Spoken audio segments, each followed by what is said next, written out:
Wabarakatuh. Selamat Waalaikumsalam. malam, selamat malam teman-teman semuanya, rekan-rekan di ruang Zoom meeting Temu Sejarah Indonesia pada sesi diskusi buku seri ke-32 mengenai situs Gunung Padang dalam konteks kebudayaan, manusia dan lingkungan yang ditulis langsung oleh arkeolog dari Badan Riset dan Inovasi Nasional yaitu Bapak Dr. Lutfi Yondri M. Hum. Sebelumnya, perkenalkan nama saya sendiri Anggi Giri Prawiyogi, akrab disapa Giri. Kebetulan saya juga mengikuti Temu Sejarah ini dari seri berapa ya Teh yang Kang Malik ya, kalau nggak salah seri 19 kalau nggak salah saya mengikuti gabung Zoom, gabung grup Temu Sejarah juga. Dan singkat cerita, kemarin-kemarin Kang Gan Jatnika yang sempat jadi narasumber juga ya, request untuk membahas Gunung Padang. Kebetulan Kang Gan di situ eh, menyodorkan dua referensi ya, Kang, kalau nggak salah. Nah, kebetulan saya di sini dulu bersama-sama Pak Lutfi di Balai Arkeologi Jawa Barat yang sekarang menjadi Badan Riset dan Inovasi Nasional. Alhamdulillah saya kenal dekat dengan narasumber Pak Lutfi dan akhirnya saya sambungkan Pak Lutfi dengan Teh Tiwi sebagai fasilitator kita semua. Alhamdulillah jodohnya di malam ini yang biasanya rutinitas temu sejarah ini di hari Kamis malam ya, di malam Jumat kita bergeser di hari Rabu ini karena kan narasumber Pak Lutfi sedang giat nih ekskavasi, ada temuan yang cukup fenomenal ya di Ciamis Pak. Mudah-mudahan Betul. sehat-sehat semuanya tim di lapangan Amin. juga. Baik, sebelumnya izin Pak Lutfi, saya akan menjelaskan sedikit riwayat profil dari Pak Lutfi yang sedikit saya bikin slide-nya. Mohon izin sebelumnya. Saya izin share screen dulu berikut eh, profil dari narasumber malam hari ini. Saya izin share.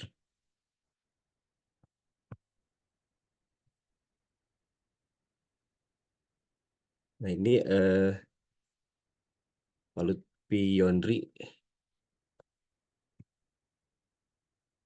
sudah kelihatan mungkin ya PowerPoint saya.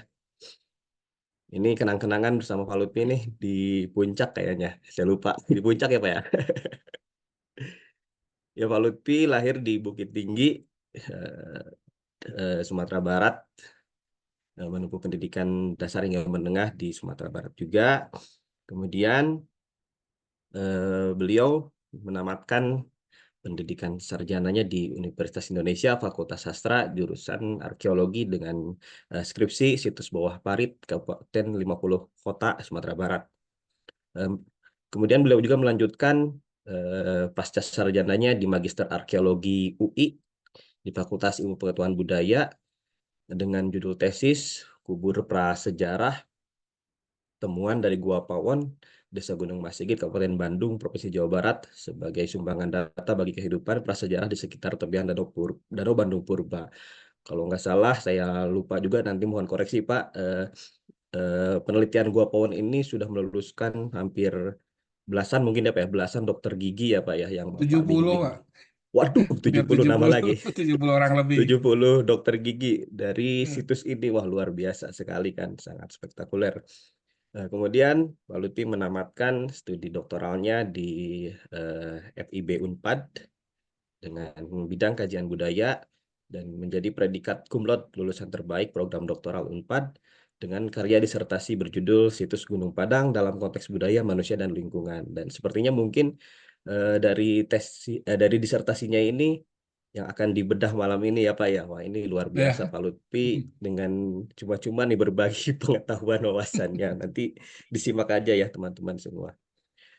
Nah untuk karir utama Pak Lutfi awal 90-an menjadi peneliti arkeologi bersejarah di Balai Arkeologi Bandung yang kantornya ada di Cinunduk, Kabupaten Bandung yang sekarang sudah kita bergabung terintegrasi di Badan Riset dan Inovasi Nasional sejak 2022 dan Pak Lutfi sendiri sekarang menjadi peneliti ahli utama di Pusat Riset Arkeologi Prasejarah dan Sejarah Badan Riset dan Inovasi Nasional. Dan selain itu Pak Lutfi aktif di beberapa apa ya, organisasi profesi, IAAI, dan yang paling penting ini Pak Lutfi juga sebagai tim ahli cagar budaya tingkat Provinsi Jawa Barat. Jadi konsen beliau juga di penyelamatan perlindungan cagar-cagar budaya di Jawa Barat. Nah ini semangat beliau ditunjukkan, ya, Pak Lutfi ini gak gengsi-gengsi, sekarang studi S1 lagi nih.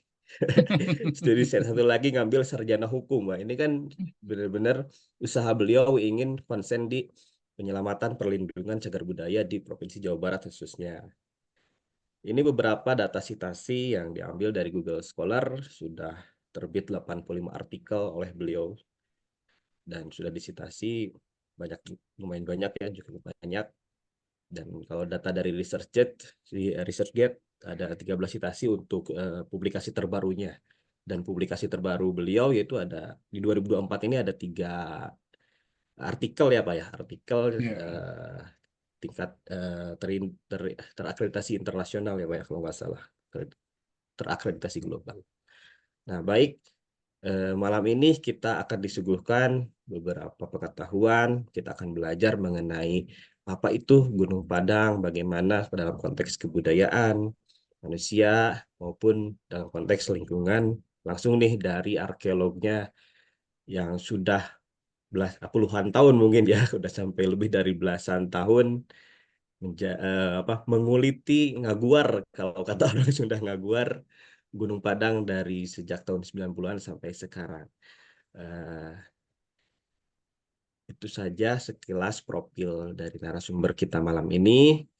Untuk mempersingkat waktu juga, nanti moderator akan memfasilitasi tanya jawab di diskusi mengenai Gunung Padang ini. Bagi yang penasaran, kapan sih angka yang pasti begitu kan? Gunung Padang itu tempat apa sih?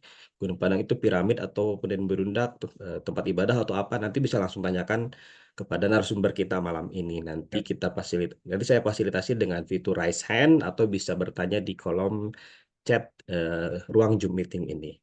Baik, untuk mempersingkat waktu, kita belajar kepada Pak Lutfi Yondri. Silahkan kepada Pak Lutfi untuk pemaparannya mengenai isi bukunya, ya, waktu dan layar. Saya persilahkan, silahkan Mangga Pak Lutfi. baik. Bismillahirrahmanirrahim. Assalamualaikum warahmatullahi wabarakatuh. Terima kasih Kang Giri dan juga terima kasih ini apa temu sejarah mengajak saya untuk berbagi pengetahuan arkeologi karena saya merasakan banyak sekali sekarang orang yang berminat arkeologi, boleh dikatakan ingin nyemplung di arkeologi, tapi dasar pengetahuan arkeologinya kadang-kadang dia tarik untuk kemauan sendiri. Itu yang terasa sekali. Dan ini juga tidak hanya terjadi di Indonesia. Cukup lama saya ditelepon waktu saya di Kendari kemarin oleh Profesor Stephen Chia, juga terjadi apa demam piramid juga di sana. Jadi terima kasih ini sudah mau membukakan tempat untuk saya membukakan kembali apa sih situs Gunung Padang. Tapi ruh pertamanya sebenarnya belajar arkeologi sebenarnya Kang Giri. Jadi eh, kalau teman-teman, kalau di Unpad itu mahasiswa S1 sampai S3 itu wajib belajar arkeologi. Ada kegiatan ekskavasinya. Tapi dengan kegiatan malam ini barangkali bisa ikut mencerahkan bagaimana sih arkeologi itu, apa sih yang dikerjakan arkeologi, bagaimana arkeologi untuk menginterpretasi tentang budaya masa lalu itu. Apakah nebak-nebak, apa harus detail gitu kan. Jelimet tak kerjanya gitu. Baik, saya izin share screen. Ya, ada saya juga mengucapkan terima kasih ada senior saya hadir, ada Bu Popi. Semoga Bu Popi selalu sehat dan bisa berbagi pengetahuan juga buat kita dan juga teman-teman dari ya dari berbagai belahan Indonesia. Ada Kang Yadi juga saya lihat. Beliau itu dosen di Unhas. Ya. Moga-moga juga teman-teman dari jurusan arkeologi yang lain di Indonesia juga bisa saling berbagi pengetahuan di sini. Ya, oke. Ya, saya luaskan ya. Oke. Baik, ya ini mungkin karena layar terlalu besar ya, di layar saya nggak full keluar. Jadi sesuai dengan permintaan itu mengupas buku, ya membedah buku yang saya tulis. Kebetulan itu yang saya jadikan disertasi waktu menyelesaikan studi S3 di Unpad. Kenapa Gunung Padang saya pilih? Karena waktu itu cukup heboh juga di 2011 dan saya masuk S3 itu di 2013. Saya tanya waktu itu di Fakultas Ilmu Pengetahuan Budaya, karena itu kajian budaya, boleh nggak saya bahas Gunung Padang? Oh boleh Pak, katanya. Silahkan. Ya Alhamdulillah. Saya kebetulan ke Gunung Padang ini sejak S1 tahun 84 ya. Kalau sekarang tahun 2024, paling nggak saya udah bolak-balik ke Gunung Padang itu selama 40 tahun ya. Jadi bagaimana perkembangan kampung Gunung Padang, bagaimana pertumbuhan masyarakat di Gunung Padang, paling tidak saya mengetahui sedikit banyaknya gitu. Jadi cukup lama gitu bolak-balik ke Gunung Padang. Jadi ini terima kasih di Temu Sejarah 32 ini kita membahas tentang Gunung Padang. Tadi sudah diperkenalkan oleh Kang Giri, pekerjaan sehari-hari saya seperti itulah kira-kira, dan enaknya di BRIN kita sekarang bisa kemana-mana, kita mengatasnamakan diri kita dari lembaga BRIN dari melakukan penelitian, dan hasil penelitian itu kembali lagi tentunya untuk masyarakat kita, untuk mencerdaskan masyarakat. Ini Gunung Padang jadi teman-teman bisa lihat lingkungan dari yang di titik not merah itu adalah Gunung Padangnya, itu Punden Berundaknya, dan Gunung Padang itu berada di puncak bukit. Sampai sekarang bukit itu disebut dengan Gunung Padang, dan bisa lihat lereng-lereng di bawahnya itu, dan kemudian di sebelah kemakin ke utaranya itu ada sawah-sawah, dan di sebelah sawah itu nanti ada sungai sebenarnya. Itu kalau kita lihat dari bukit sebelah Gunung Padang. Moga-moga nanti temu sejarah ini berlanjut dengan perjalanan ke Gunung Padang rame-rame nanti gitu. Nah, jadi kalau berbicara tentang Gunung Padang, tentu kita tidak lepas bagaimana environment-nya, lingkungannya pada masa lalu itu. Bagaimana keadaannya di masa lalu, dan bagaimana Gunung Padang itu nanti muncul sebagai produk budaya tentunya. Jadi kalau kita lihat, tentu arkeolog tidak bisa mencari data itu sendiri, tentu harus berkolaborasi dengan ilmu yang lain. Bagaimana fisik Gunung Padang itu sendiri, itu tentunya arkeolog akan minta bantuan dari teman-teman dari keilmuan lain, yaitu dari geolog, dan bagaimana mereka membaca lingkungan fisik atau environmental dari Gunung Padang itu sendiri. Jadi dari informasi geologi kita bisa lihat bahwa Gunung Padang secara geologis termasuk satuan batuan Brexitufa, ada lava di situ, ada batu pasir, ada konglomerat, ada susunan basal andesit, yang susunan basal andesit ini kemudian nanti akan menjadi digunakan oleh masyarakat masa lalu untuk membentuk punden budak Gunung Padang itu. Dan lingkungan fisik Gunung Padang itu sendiri merupakan bagian dari bekas gunung api purba, dan oleh karena gunung api itu belum ada namanya, belum dari hasil pemetaan selama ini tidak ada namanya. Kemudian Pak Profesor Sutino Bronto menyebut sebagai gunung api purba karya mukti. Jadi kalau nanti teman-teman membuka literatur yang ditulis oleh Profesor Sutino Bronto, akan ketemulah nanti istilah itu gunung api purba karya mukti. Dan eh, dari gunung api lama itu pernah membentuk columnar joint, batu-batu balok berbentuk prismatik, dan ini yang bisa kita lihat lagi sebenarnya, batuan kolom prismatik ini atau columnar joint ini sebenarnya tidak hanya terbentuk di Gunung Padang, jadi di berbagai bekas gunung api atau gunung api aktif sebenarnya pada saat lava itu keluar membeku dan merekah, tidak tertutup kemungkinan juga membentuk columnar joint. Jadi kalau nanti kemarin-kemarin saya lihat juga buka di Facebook, oh ini batunya mirip Gunung Padang, yang namanya columnar joint itu pasti mirip di mana-mana. Jadi namanya columnar joint itu dia batuan prismatik, dan dia bisa berbagai macam bentuk apa sisinya itu ada segitiga, segi empat, yang paling sempurnanya kalau teman-teman geologi katakan itu bisa membentuk segi delapan. Tapi itu kalau unsur kimiawinya, kalau struktur kimiawinya membentuk itu, dia pada saat dia merekah bisa dengan rekahan hasil yang paling sempurna segi delapan. Nah, si Gunung Padang sendiri dilalui oleh dua sesar aktif. Ini yang dicatat oleh para geolog, ada Cikondang dan Cimandiri. Dan si balok-balok batu prismatik yang ada di tubuh Gunung Padang itu juga pernah longsor. Dari longsoran itu kemudian Pak Sutino Bronto menghitung umurnya terjadi sekitar 5.850 BP itu dari pertanggalan karbonnya. Itu bisa dibaca dari tulisannya Pak Sutino Bronto. Eh, Kemudian saya ingin sampaikan di sini. Oke.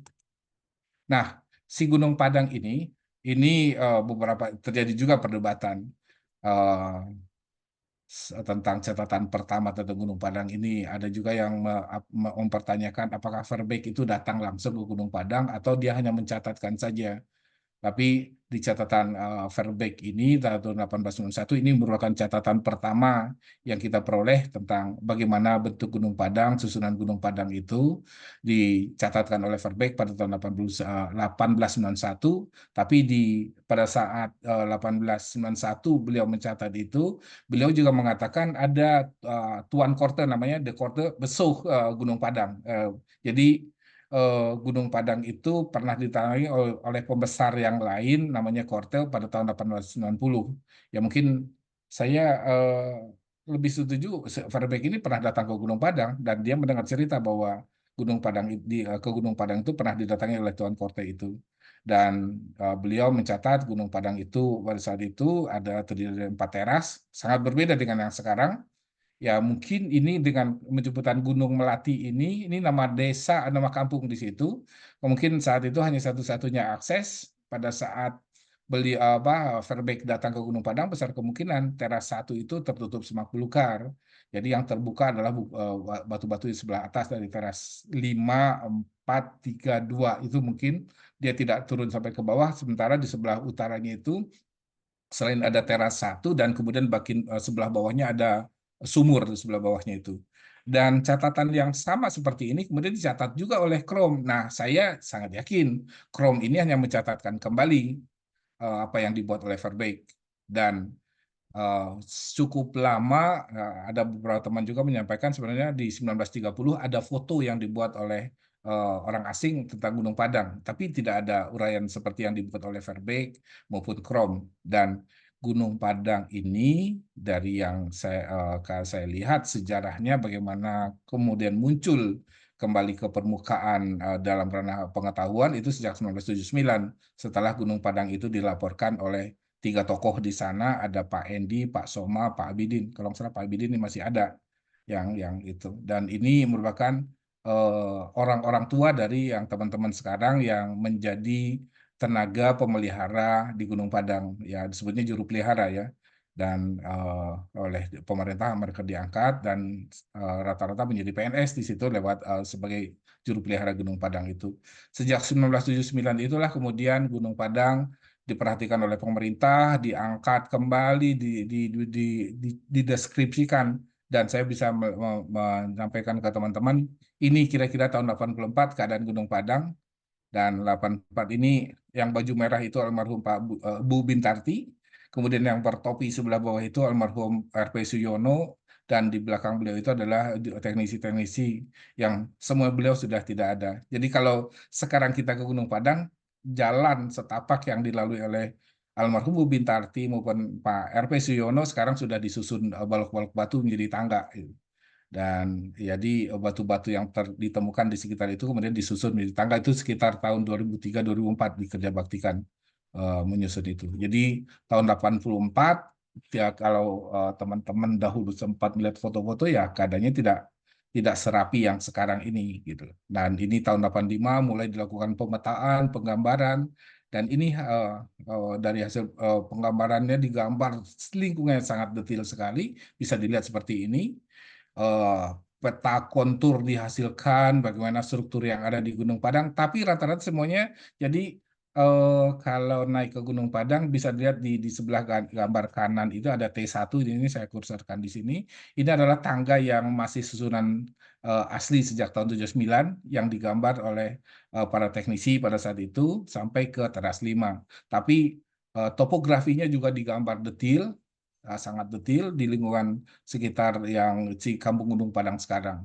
Jadi kalau nanti teman-teman mendapatkan informasi, melihat gambar, ada batu-batu yang disusun seluas-luasnya, itu adalah gambar rekayasa. Tahun 85, 86 sudah digambar detail, itu tidak ada gitu. Jadi ada sesuatu yang ditambahkan. Nah, ini kembali lagi saya seperti yang saya katakan tadi, saya ingin menyampaikan bahwa di arkeologi itu sampaikan sesuatu yang ada dan jangan mengadakan yang tidak ada gitu. Jadi kalau catatan pertama itu sudah jelas teramati dengan detail, jangan coba-coba ditambahkan, itu akan mudah diverifikasi gitu.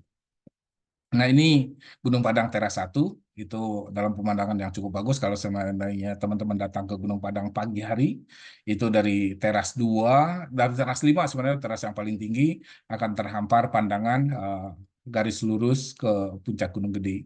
Ini teras 2-nya dan ini ekskavasi pada saat 2003 saya lakukan karena di 2002 kita sempat diskusi di Cianjur dengan teman-teman geologi. Pertanyaan yang mendasar saat itu adalah dari mana balok batu Gunung Padang itu diambil oleh masyarakat masa lalu untuk menyusun penentuan Gunung Padang itu. Di akhir 2002 saya survei sekeliling Gunung Padang, saya tidak menemukan balok-balok batu yang sama di sekitar Gunung Padang itu, baik di utara, timur, barat, selatannya. Kemudian berpikir jangan-jangan balok batu itu berada dari Gunung Padang sendiri. Kemudian saya ekskavasi di teras-teras Gunung Padang itu, saya menemukan di bawah teras 1 endapan batuan seperti ini yang orientasinya berbeda dengan apa yang dibangun di bagian permukaan Gunung Padang itu. Itu curian pertama dan di sini saya menemukan kerak-kerak lempung yang menutupi balok batu itu. Ya, saya mengatakan untuk kerak lempung, sempat saya diskusikan juga dengan beberapa geolog, beliau mengatakan itu paleozoik, dan kemudian isunya berubah menjadi, oh ini semen purba gitu loh. Temuan saya di 2003 udah seperti ini. Dan di bagian atasnya di teras 4, di sebelah sisi sebelah baratnya, di sebelah saya tidak menemukan lagi susunan batu. Jangan-jangan ini merupakan bagian yang tidak di luar dari susunan balok batu yang alamiah itu dan tidak ada lagi susunan alamiah balok-balok batu itu terhampar gitu. Jadi tidak ditemukan di sini, tapi di sisi sebelah timurnya padat dengan balok-balok batu yang terhampar di bawah permukaan tanah Gunung Padang. Dan di 2012 kami mendapat dana tambahan yang cukup bisa lama penelitian di Gunung Padang dan kami juga melakukan rekaman fotogrametri sehingga ini dihasilkan gambar 3 dimensi mau bisa diubah menjadi gambar 2 dimensi dan kita bisa menghitung sebenarnya jumlah balok batu yang ada di Gunung Padang itu dan bisa dipertanggungjawabkan bahwa karena saking banyaknya dan bisa kita katakan bahwa pendakian budak Gunung Padang itu disusun dari ribuan balok batu. Nah, ini kira-kira kalau gambar dipindahkan ke 2 dimensi, jadi bisa dilihat dari bagian sumur di sisi utaranya, kemudian ada tangga baru, saya sebut tangga baru, eh, eh, tangga baru tapi batuannya batuan lama, kemudian ada bagian tangga lama yang ditemukan sejak tahun 1979 dan naik ke teras 1 sampai ke teras 5. Dan kemudian di 2012 saya juga lakukan ekskavasi yang cukup banyak, saya buka kotak ekskavasi karena di 2011 sempat juga ada isu bahwa di sekitar Gunung Padang yang saya sampaikan tadi di kontur-kontur itu ditemukan balok-balok batu dan kemudian saya buka ekskavasi tapi saya tidak menemukan susunan yang intak. Nah, dari situ juga saya mencoba berpikir bagaimana sih punden Berunda Gunung Padang itu dibangun pada masa lalu. Satu-satunya langkah yang cukup efektif untuk mengetahuinya itu adalah menggali semua sisi teras itu. Jadi sisi teras 1, baik di timur, barat, utaranya saya gali, kemudian juga di teras 2, dan saya hanya mendapatkan seperti ini. Eh, bahwa di bawah susunan balok batu itu ada permukaan tanah lama di situ. Di atas itulah kemudian disusun balok-balok batunya. Dan balok-balok batunya itu disusun ada yang mau jadi bagian penguat dasar, kemudian di atas batu yang melintang itu disusunlah balok-balok batu menjadi susunan dindingnya. Dan balok-balok batu inilah susunan budaya. Oleh karena dia balok-balok batu itu berbentuk prismatik, dia tidak bisa disusun rapi, kuat susunnya intak itu, maka untuk memperkuat susunan itu di bagian antar batu itu diberi batu pengunci atau batu pasak sehingga dia cukup ajak susunannya. Dan ini mungkin bisa kita interpretasikan juga nanti kaitannya dengan jalur sesar aktif, dua jalur sesar aktif Cikonang dan Cimandiri itu. Itu saya ekskavasi sampai ke atas, sampai ke teras dan begitu juga dinding teras dinding susunan batu antar teras dan saya juga mendapatkan sedikit lapisan tanah lama ini antara teras satu teras 2 dan kita bisa melihat lagi di teras 2 di sisi sebelah baratnya di atasnya susunan balok batu dan kemudian di bawahnya udah tanah gitu. Begitu juga sampai naik ke teras yang lain dan kemudian ini susunan tangga antar teras. Saya buka semuanya itu dan bisa terlihat jelas bahwa di bawahnya itu adalah hamparan tanah lama, kemudian baru disusun balok-balok batunya. Itulah, nah ini ekskavasi saya di teras 3 dan saya bisa melihat bagian ujung susunan batuan alamiah dan sebelahnya itu yang ekskavasi yang tanahnya di bawahnya itu tinggal tanah saja. Nah, ini di teras 2-nya di sisi sebelah timur. Dan ujung dari runtuhan balok si kolomnar join dan di sebelahnya itu baru sisi susunan dinding dari uh, punden berundak Gunung Padang. Ini yang saya gali di sisi sebelah timur cukup panjang ada 29 kotak ekskavasi saya buka di situ dan saya tidak menemukan susunan teras sama sekali di situ dan saya mencoba yang diisukan di itu teras-teras itu dari mana pasalnya, dari mana asalnya gitu.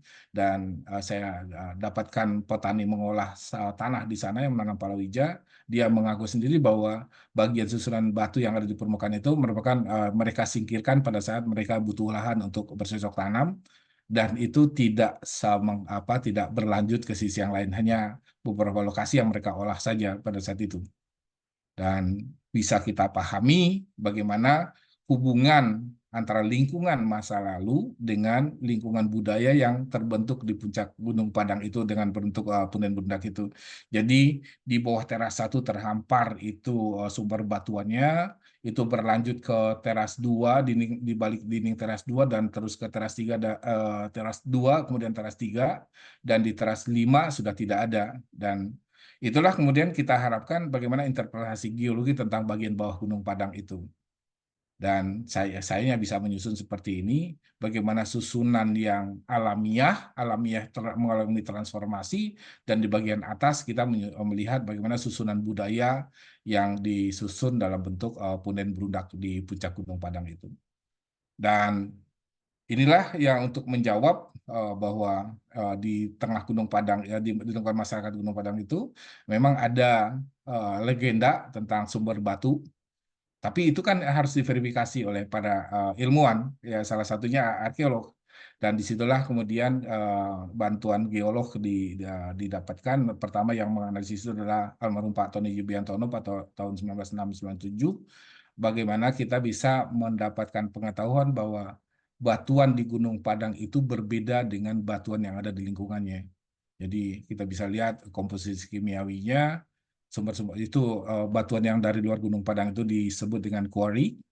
Kemudian batuan Gunung Padang digambarkan dengan gambar warna ungu dan itu sangat berbeda dan disitulah memperkuat keyakinan saya bahwa si batu-batu Gunung Padang itu berasal dari Gunung Padang sendiri dan ini diperkuat lagi oleh Pak Sudirno Bronto dari hasil penelitiannya pada tahun 2016 di Gunung Padang, analisis petrografinya.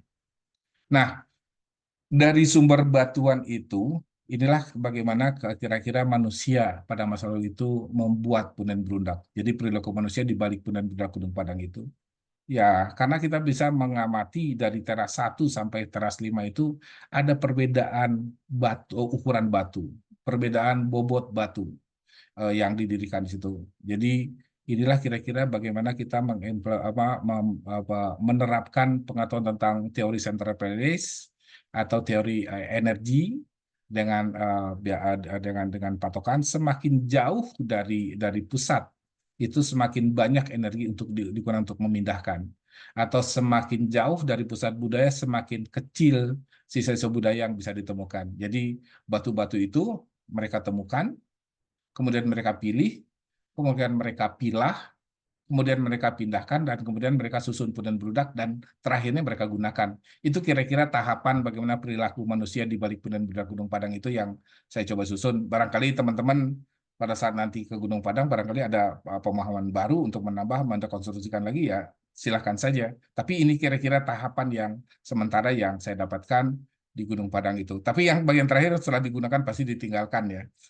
Itu karena temuan arkeologi, itu menjadi arkeologi setelah ditinggalkan kalau dia dead monument, tapi bisa saja digunakan kembali menjadi living monument dia gitu.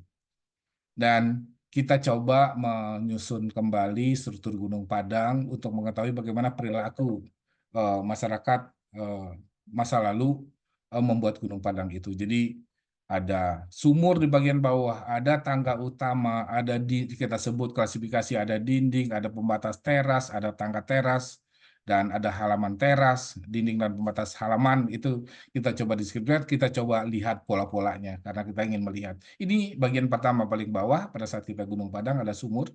Bagaimana mereka menyusun balok batu untuk mengkonsolidasi sumber air di sini. Dan sumur ini airnya tidak pernah kering walaupun musim kemarau. Dan ini bisa kita ambil untuk pemahaman bahwa di bawah Gunung Padang itu sesuatu yang berair sebenarnya. Kalau bukan sesuatu yang berair, mungkin di bagian bawahnya tidak akan mengalir jadi sumur di itu. Dan ini menjadi sekarang disebut dengan Cikahuripan karena airnya dimanfaatkan oleh masyarakat sekitar Gunung Padang. Mereka memanfaatkan sumber air ini untuk aktivitas sehari-hari.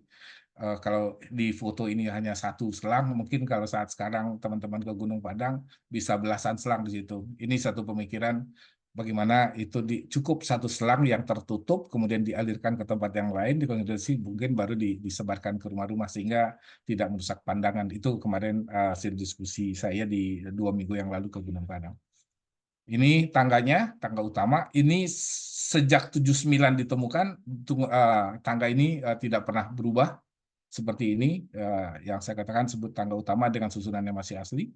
Kita bisa melihat pola susunnya, kemudian pola susunan dinding, ini yang dikonsolidasi oleh masyarakat.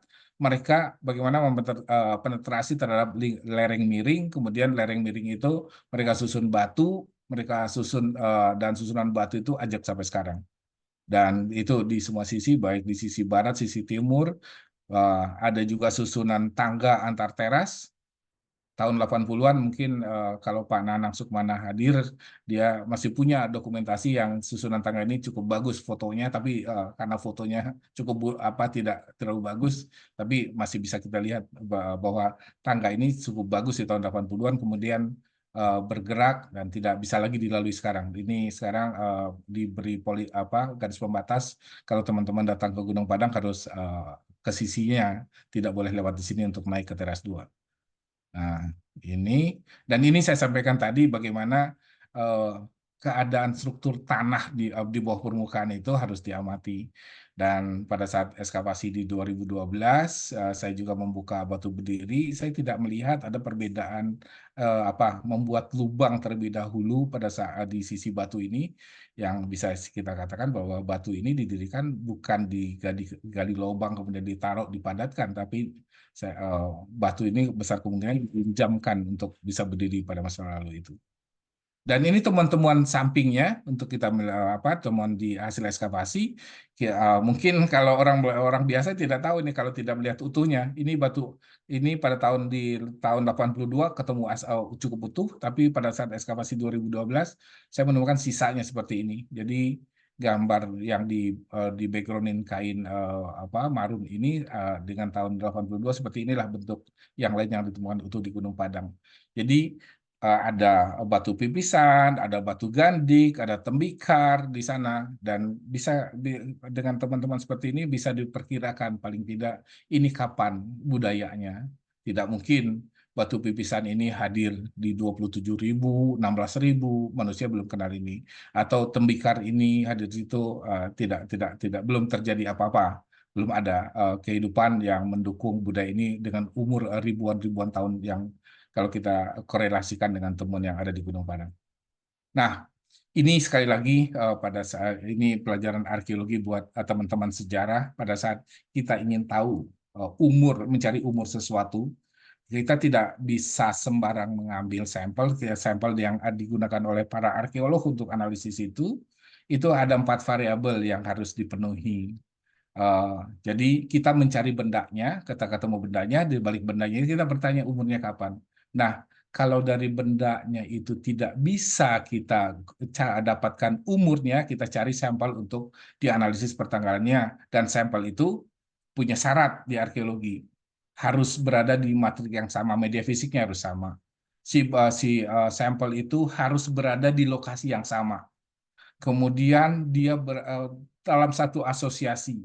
Dan kemudian yang keempatnya, dia harus memiliki konteks dengan benda yang kita temukan itu. Jadi, dari hasil bor sebenarnya, kita tidak bisa mendapatkan umur arkeologi, kecuali umur lapisan tanah, itu bisa. Jadi, 4 variabel ini kalau nggak ada, hasil umurnya itu diragukan untuk arkeologi. Kemudian saya ingin sampaikan, nah ini contohnya saya menerapkan variabel untuk mencari sampel tanah itu. Kita tidak tahu struktur Gunung Padang itu kapan dibangunnya. Dicarilah di mana posisi struktur itu dibangun. Kemudian dari dekat struktur itu benda-benda apa yang atau material apa yang bisa kita ukur umurnya. Terutama kita kan analisis karbon, otomatis kita cari organik di situ. Nah, di bawah struktur itu saya ketemu arang, arang itu satu asosiasi, satu proveniens, satu matriks dengan struktur punden benda Gunung Padang itu, dan temuan sampingnya juga ada tembikar di situ. Nah, itulah yang kemudian saya ukur umurnya di teras terbawah diperoleh umur lebih kurang 2014 plus minus 30 BP, kalau dikalibrasi itu sekitar 117 tahun sebelum Masehi. Di teras 4 dekat dengan teras 5 didapatkan umur sekitar 1986 plus minus 110 BP, kalau dikalibrasi sekitar 45 tahun sebelum Masehi. Itu kalibrasinya bisa kita pakai Stiver atau Libby ya. Itu tinggal dimasukkan angka itu akan keluarlah kalibrasinya. Kita bisa melihat nanti angka simpangan tertinggi, sedang dan rendahnya. Kemudian kita korelasikan dengan teman-teman arkeologi yang ada di situ dari hasil ekskavasinya. Dan angka-angka ini, angka pertanggalan Gunung Padang itu kalau kita korelasikan ini yang dihasilkan oleh almarhum Prof. Bagio. Beliau karena belajar di pusat, beliau punya kesempatan untuk mendatangi beberapa situs yang ada di Indonesia dan beliau juga melakukan analisis pertanggalan. Rasa-rasanya angka ini ya bisa kita sodorkan bahwa tidak ada situs eh, Punden Berundak, Menhir. Saya mengatakan saya tidak mau coba mengeluarkan diri dari istilah megalitik. Situs-situs untuk yang digunakan untuk pemujaan arwah leluhur itu angkanya tidak ada yang lebih dari 4 abad sebelum Masehi itu. Jadi yang paling tua itu kita lihat di ini di tulisan merah, kalibrasinya 4 SM sampai 14 SM.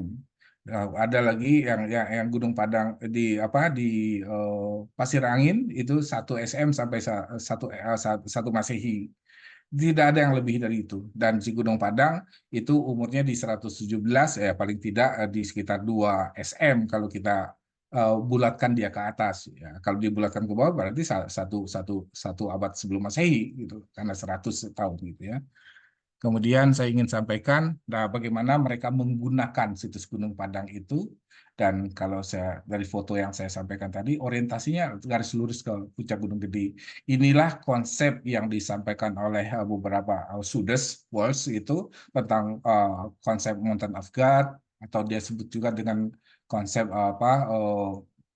whole ascetic religion di mana kegiatan pemujaan leluhur itu dipusatkan di gunung, di puncak-puncak tertinggi dan kemudian diorientasikan ke puncak tertinggi lagi ke gunung. Dan konsep itu rasa-rasanya kita bisa aplikasikan atau kita terapkan di Gunung Gede, di Gunung Gadang, di Gunung Padang itu. Gunung Padang itu orientasinya persis lurus ke puncak Gunung Gede itu. Nah, ini nama Gunung Padang di Jawa Barat sempat juga menjadi pertanyaan. Saya ulas juga di buku saya itu. Berapa banyak sih apa istilah Gunung Padang ada di tempat-tempat yang disebut Gunung Padang? Dan ternyata saya menemukan beberapa tempat disebutkan Gunung Padang. Yang satunya yaitu ya berada di Ciamis, itu sempat dibukukan juga oleh Van Trich 1931, yaitu di Cikoneng. Dan cerita Gunung Padang ini sangat melekat erat dengan apa yang disebutkan dalam sejarah Sunda. Jadi ada tokoh, kemudian ada pesta, ada dilakukan oleh tokoh itu di lokasi itu. Dan kemudian ada lagi yang di Cikatomas di Tasikmalaya, temuannya tembikar, tapi saya tidak menemukan punden berundaknya. Tapi teman-teman ini mereka selain menyebut itu sebagai Gunung Padang, disebut juga sebagai Gunung Raja. Dan nah ini cerita tentang Gunung Padang yang ada di naskah Sunda, dan di situ juga disebutkan ada nama-nama tokoh yang ada di sekitar gunung yang melaksanakan kegiatan di Gunung Padang. Dan ini saya ulas karena saya membaca bagaimana kegiatan yang berkembang di Gunung Padang, karena di kajian budaya diminta kajiannya secara komprehensif membahas semuanya. Saya kumpulkan semua arsip yang terjadi di Gunung Padang. Ya paling tidak ada sekitar lima rim kalau di print out itu arsip tentang isu-isu yang terkait dengan Gunung Padang itu. Kita bisa lihat satu persatu. Nah ini kumpulan arsip saya. Ini hanya dua yang nyimpan arsip ini. Saya satu dan satu lagi adalah almarhum Pak Profesor Menarjito. Saya selalu bikin dua karena kami selalu berjuang untuk Gunung Padang saat itu. Dan interpretasi lain tentang situs Gunung Padang ada di buku saya. Yang pertama adalah bentuk bangun. Yang pertama dia menggambar Gunung Padang, bukit itu langsung digaris seperti segitiga. Itulah isu piramid pertama yang dikatakan di Gunung Padang. Kemudian yang saya sampaikan tadi peta kontur, kemudian diisikan berbagai macam batuan sehingga seluruh kontur itu seolah berisi batuan. Kemudian ada juga yang mencoba mengkaitkan dengan Machu Picchu, dan Machu Picchu itu dikreatifkan lagi menjadi di depannya itu danau besar, di sekitar di kiri kanan Gunung Padang itu ada sungai besar, dan bukit-bukit sekitar Gunung Padang itu seolah-olah dihilangkan sehingga muncullah gambar seperti itu. Dan dihitung juga saat itu bahwa Gunung Padang itu dibangun oleh pekerja sekitar 2.000 orang menggunakan 3703 balok batu, luar biasa cara menghitungnya, dan dibangun selama 1851 hari. Itu bisa dilihat ada arsip-arsipnya. Kalau nanti ke Bandung saya bukakan arsip semuanya, tapi itu kutipan itu saya sampaikan di bagian bawahnya ada citasinya.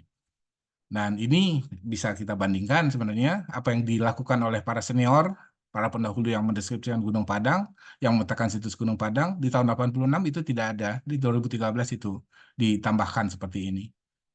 Dan kemudian sisi-sisi yang ada elemen baru, kita bisa melihat bagaimana proses lingkungan Gunung Padang yang berubah, ada longsor-longsoran di situ.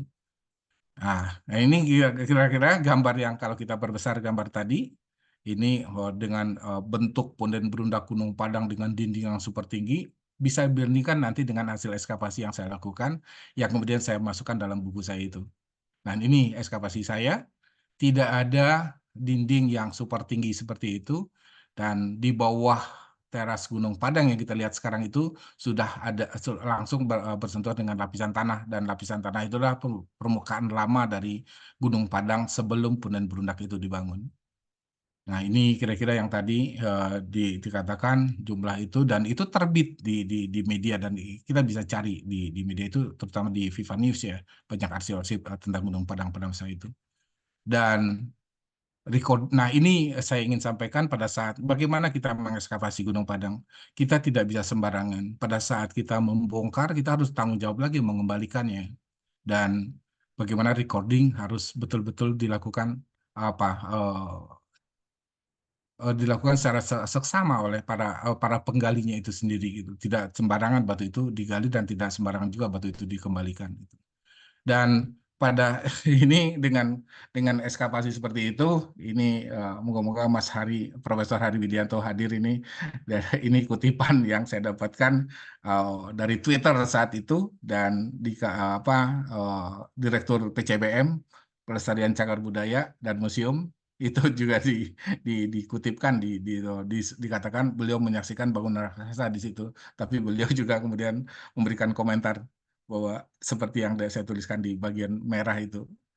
Dan sebenarnya kolumnar join seperti itu yang natural tidak hanya di Gunung Padang, bahwa di Jawa Barat juga banyak, dan si kolumnar join yang ditemukan keadaan dalam posisi horizontal itu cukup banyak juga, dan ini malah segunung. Dan kalau dikatakan kalau kolumnar join itu kalau sudah rubuh itu adalah perilaku budaya bukan alam, Kenapa Gunung Lawu yang sebesar ini tidak dikatakan budaya gitu.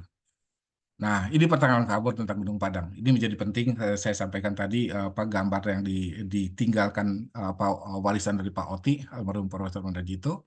Dan ini yang hasil bor. Ini cukup menarik kalau kita ulas ya.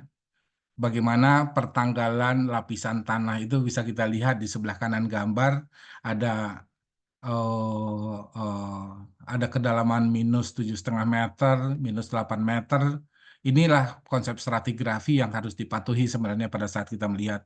Kalau sudah terbolak-balik seperti ini, kita tidak bisa gunakan lagi sebenarnya. Kita lihat antara kedalaman 7,5 meter dengan kedalaman 8 meter. Harusnya pertanggalan 8 meter itu harus lebih tua daripada 7,5 meter. Ini angkanya berbeda. Saya bisa verifikasikan lagi seperti ini. Kalau kita lihat ada titik bor yang disampaikan di Gunung Padang itu, yang kita bisa verifikasikan bagaimana konsep superposisi, bagaimana konsep stratigrafi itu harusnya konsisten dengan hasil yang disampaikan seperti ini. Jadi, dan angka-angka ini tidak boleh dicuplik begitu saja. Dan inilah kemudian menjadi kontroversi dan kemudian menjadi perdebatan pada saat ada satu jurnal yang kemudian artikel di jurnal itu dicabut. Dan saya ingin sampaikan, di angka-angka itu inilah kehidupan yang ada di Nusantara. Tidak hanya Nusantara, di Asia Tenggara sebenarnya. Bahwa periode itu manusia masih baru tinggal di gua, baru mengenal alat-alat batu, baru mengenal alat tulang, belum tahu mereka menggunakan konstruksi. Jadi ini juga saya cuplik bahwa data peradaban yang signifikan di Nusantara pada sekitar 20.000 tahun sebelum Masehi itu sampai awal Masehi mereka masih tinggal di gua. Itu pernyataan yang sangat penting. Belum kenal peradaban untuk membuat konstruksi seperti yang disampaikan tahun-tahun terakhir ini. Nah, bentuk bagian bawah permukaan Gunung Padang, pasir peredam gempa, itu kita juga verifikasi. Bahwa pada saat 7 Februari 2012, pada saat seminar di Seknek, disampaikan ini pasir peredam gempa, pasir ayak. Dan itu sangat tebal, katanya disampaikan pada seminar itu. Dan kemudian mereka menggali Gunung Padang sampai kedalaman 11, saya katakan 11 meter, tapi oleh tim penggalinya mengatakan itu tidak 11 meter, hanya 10,47 ya. Ya itu. Tapi di dalam itu tidak ditemukan lapisan sebuah pasir yang tebal yang dikatakan peredam gempa itu sama sekali. Dan juga disampaikan ada gerbang yang cukup tinggi di bawah Gunung Padang itu sumber-sumber disampaikan di media online. Kemudian, nah ini kita verifikasi lagi tentang pasir itu setelah diperbesar kalau dia pasir ayak berasal dari sungai, pasti dia membulat karena sudah mengalami transformasi, transportasi kalau istilah di geologi, kalau di arkeologi kita menyebutnya transformasi, dan dia runcing-runcing. Kalau dia runcing-runcing, berarti itu bukan pasir sungai gitu.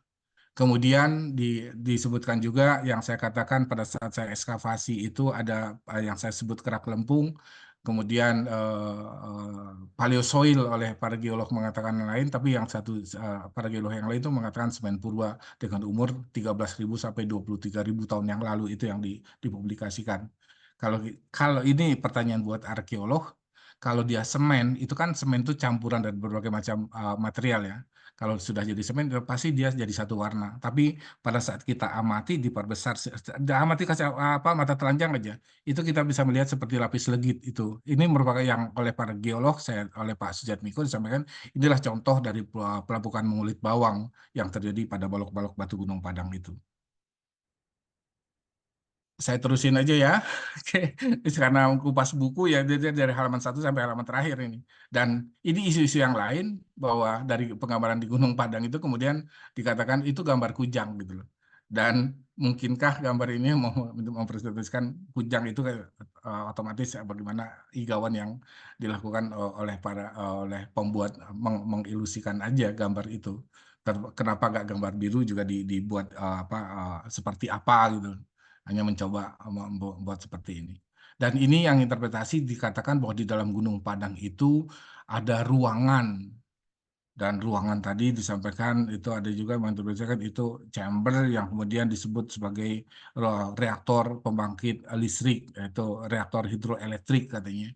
Dan ini yang sempat heboh juga karena menginterpretasikan ruang itu juga dilakukan lewat tomografi, lewat ledakan, dan kemudian diprotes oleh penduduk, dan kemudian penduduk yang protes itu kemudian ditahan cukup lama di Polres Cianjur.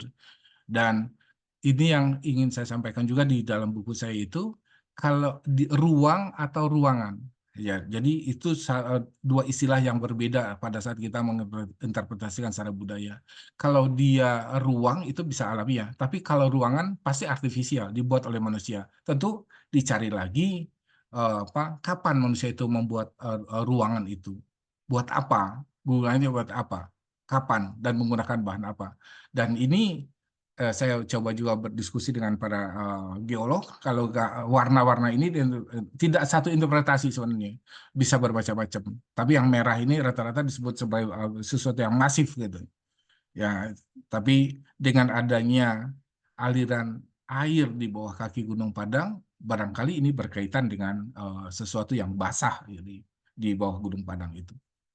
Nah, ini temuan lepas di Gunung Padang. Ini yang disebut dengan apa? Truk besi yang luar biasa, dan disampaikan kalau nggak salah di seminar di Korea oleh Pak Ali Akbar, dikatakan bahwa itu dibakar sampai 6.000 derajat Celcius sehingga diberikan pertanyaan oleh banyak orang, bisakah di masa prasejarah itu di area terbuka bisa menghasilkan suhu sebesar 6.000 derajat Celcius. Tapi Pak Sujatmiko, ini gambar di samping yang cukup warna tebal ini, cukup gelap itu adalah sesuatu yang alamiah yang juga ditemukan oleh Pak Sujatmiko, bahwa itu bukan proses budaya di masa lalu. Dan ini juga disebut kujang, dan cukup menarik buat saya pada saat ada heboh tentang koin purba. Dan dikatakan itu ketemu di kedalaman 11 meter, kemudian diinterpretasikan lagi, dan itu umurnya 5.200 tahun sebelum Masehi kalau nggak salah. Dan saya coba lihat lagi bahwa si koin itu, karena dikirimin foto oleh teman, bahwa koin itu ada patina, ada korosinya. Apakah bisa dipercaya bahwa koin itu berasal dari kedalaman 11 meter? Karena patina itu akan terjadi pada logam-logam yang kontak dengan udara luar. Dan karat korosi itu pasti dia kontak dengan air. Kalau dia berada sepanjang waktu, selama apalagi dari 5.200 tahun sebelum Masehi, dia berada di bawah permukaan tanah, pasti dia sudah berkarat semua. Makanya pada saat itu saya minta tolong, kalau ada yang tahu, ada yang punya fotonya, tampilkan gambar di baliknya, foto di baliknya. Ini koin yang ukuran yang sama yang saya dapatkan, itu di baliknya kira-kira itu dapat angka dan ini lambang yang ada. Jadi koin itu tidak jauh dari koin-koin abad 20, bukan dari 5.200 tahun sebelum Masehi. Dan kemudian dikatakan oh itu jadinya amulet gitu ya, nggak bisa berdalih-berdalih seperti itu. Di arkeologi harus jelas itu. Jadi di permukaan koin itu masih jelas teramati huruf Jawanya, huruf Arab dengan tulisan Arabnya, dan kalau kita lihat secara detail, kalau seandainya diberikan foto di sebelahnya itu, pada saat itu juga bisa langsung kapan koin itu berasal, dari masa kapan ya koin itu dibuat. Bentuk lain kemudian ada juga menginterpretasikan, di buku juga saya ulas bahwa ini dikatakan itu sebagai huruf, dan diminta lagi arkeolog untuk membacanya. Tidak ada satupun arkeolog yang mampu membaca ini sebagai huruf gitu loh. Dan ini batu gandik, kemudian diinterpretasikan bahwa itu merupakan batu yang diisi di lubang pada susunan batu. Seluruh ekskavasi saya di Gunung Padang itu yang saya ulas dalam buku saya tidak menemukan ada lubang yang dibuat kemudian diisikan batu bulat, kemudian batu bulat itu digunakan untuk elastisitas hubungan antar batu seandainya terjadi gempa. Itu tidak ada sama sekali. Itu adalah batu gandik yang pasangnya dengan batu pipisan. Nah, ini juga saya coba sampaikan, tidak bisa membandingkan sesuatu objek yang tidak sama masa budayanya. Prasejarah harus dibandingkan dengan prasejarah, klasik dibandingkan dengan klasik, tidak bisa prasejarah dibandingkan dengan klasik gitu. Ini ya cukup bagus dari hasil yang saya dapatkan selama saya di Gunung Padang dan perkembangan terakhir Gunung Padang itu, sehingga ini yang perkembangan kunjungan Gunung Padang dan dampaknya ini yang harus kita pikirkan ke depan. Itu saya ulas, dan bagaimana cara melestarikan Gunung Padang, dan seiring dengan banyaknya masyarakat Gunung Padang karena dahulu digunakan secara terbatas, dan Gunung Padang itu sangat tidak apa ya daya dukung ruangnya tidak seluas dengan tempat-tempat yang lain, jalur yang dilalui tetap itu saja, sehingga pada saat hujan terjadi proses penurunan permukaan tanah, sehingga di permukaan tanah yang turun itu terjadi genangan, inilah yang kemudian menjadi ancaman di Gunung Padang dan harus diatasi ke depan. Ini kira-kira dampak seperti ini. Dan ini bagian yang sudah melorot, dan ini saya. Nah, kita juga sudah melakukan zonasi, saya sudah bukukan di situ, dan bagaimana langkah pelestarian yang harus dilakukan Gunung Padang ke depan. Nah, ini bagian terakhir yang ingin saya sampaikan, bahwa situs Gunung Padang itu kita harus muliakan. Karena dari muliakan itu bukan sesuatu yang disembah, karena dari Gunung Padang itu kita bisa belajar tentang banyak hal. Kita berbicara tentang keunggulan bangsa, bagaimana perkembangan potensi lokal yang ada di situ, sehingga Gunung Padang itu bisa dimanfaatkan untuk mengubah apa ya pola pendapatan mata pencaharian masyarakat, karena Gunung Padang itu juga akan berdampak pada pariwisata. Tapi dari Gunung Padang itu juga kita bisa memahami bagaimana teknologi yang terjadi di masa lalu, bagaimana pengetahuan yang berkembang pada masa lalu, dan Gunung Padang digunakan dalam lintas masa yang cukup panjang. Spiritual juga terjadi di situ, dan kita juga bisa mempelajari bagaimana ajaknya masyarakat masa lalu membangun satu karya arsitektur eh, yang digunakan dalam konsep keagamaan. Dan ini semua tentu kita bisa belajar dari Gunung Padang, bagaimana konsep pengetahuan, bagaimana pendidikan, bagaimana keadaan masyarakat yang sedikit pada masa lalu sehingga menghasilkan karya yang besar pada masa budayanya. Mungkin itu kira-kira pengantar diskusi kita malam ini, Kang Anggi. Demikian saya sudah, kita bisa mungkin barangkali ada teman-teman yang bertanya tentang apa sih dan bagaimana Gunung Padang itu selama ini. Terima kasih. Assalamualaikum warahmatullahi wabarakatuh. Waalaikumsalam warahmatullahi wabarakatuh. Terima kasih narasumber Pak Lutfi. Baik, untuk sesi berikutnya saya buka tanya jawab untuk diskusi. Apabila ada yang ingin ditanyakan mengenai situs Gunung Padang itu sendiri, bisa raise hand atau bisa di kolom chat juga. Ya, silahkan bisa raise hand atau bisa langsung open mic juga. Dari Kang Gan Jatnika, bagaimana? Yang request nih. Nanti Sudah Kang, tercerahkan belum gitu ya? nanti saya kasih bukunya ya Kang ya, yang ini, yang masih ada sisa Siap, stoknya. siap, siap. Silahkan Kang Gan ada yang ditanyakan untuk membuka sesi diskusi kali ini. Eh, untuk saat ini penjelasannya sudah sangat menarik, dan kebetulan baru Sabtu kemarin saya juga membawa rombongan ke Gunung Padang. Jadi janji membawa rombongan ke sana sudah ditunaikan ya Pak Lutfi ya. Dan insya Aduh, Allah makasih banyak. eh, Makasih. rombongan-rombongan selanjutnya akan bergelombang lagi saya bawa ke sana.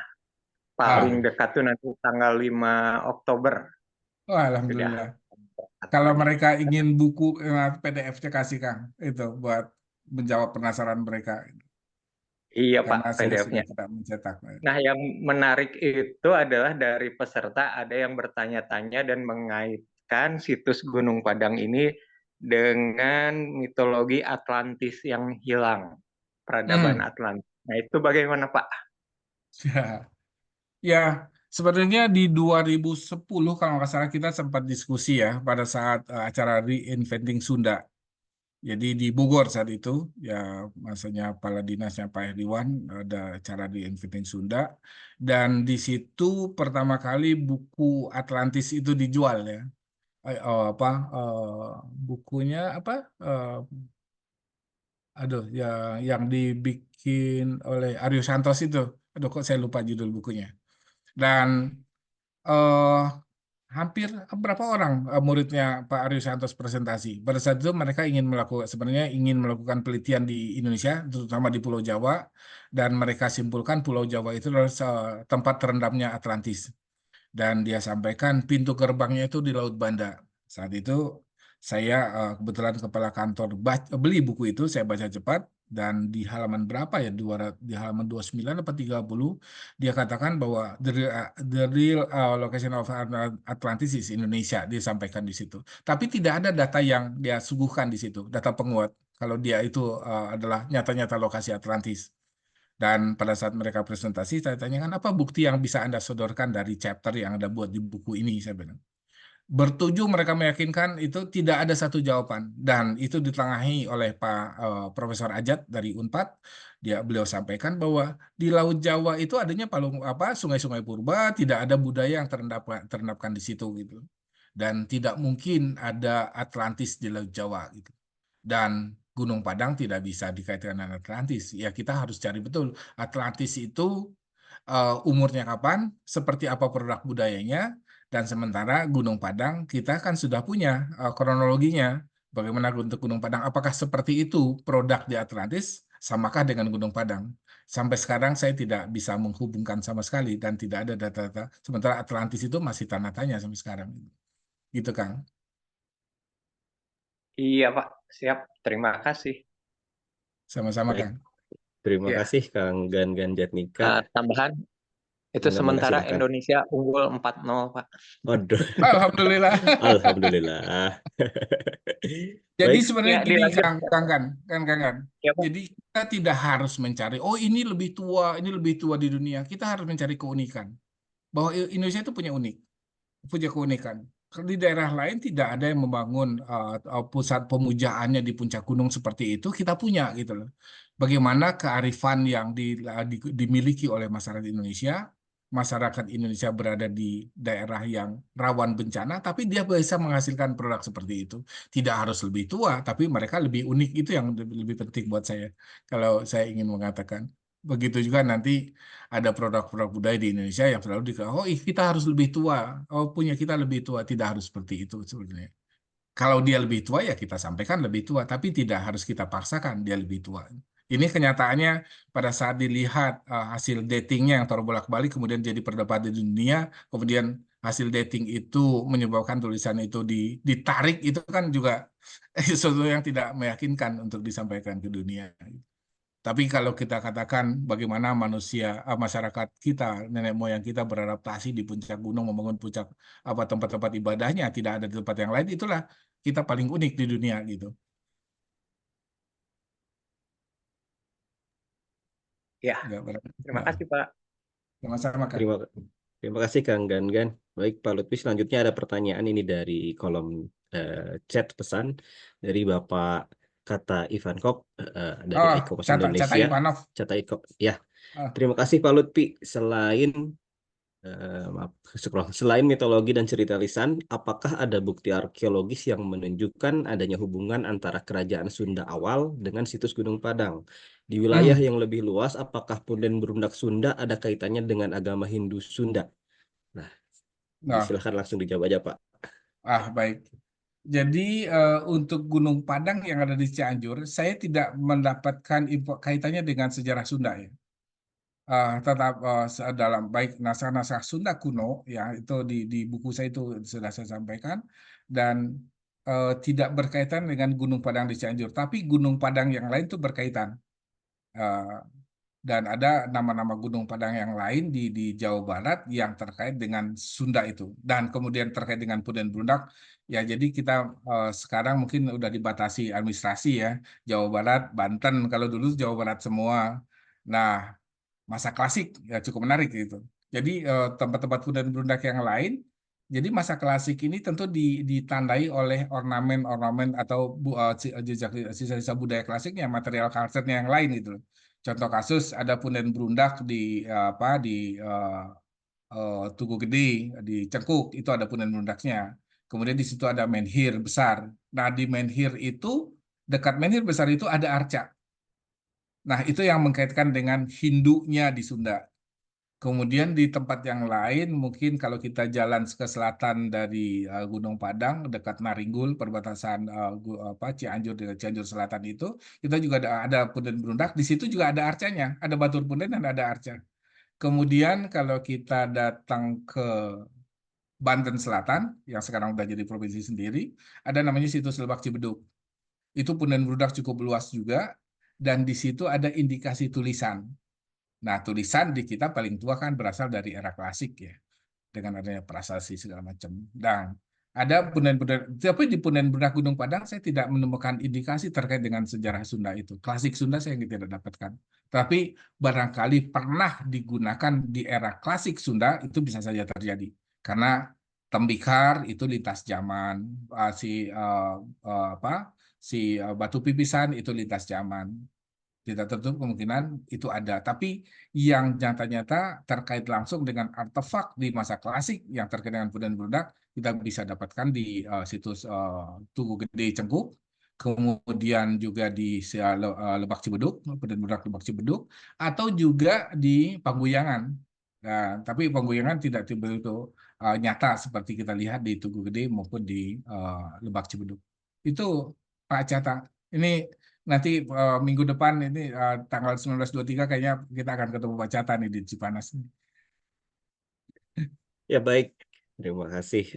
Selanjutnya dari Pak Ricky N. SAS ya, SAS.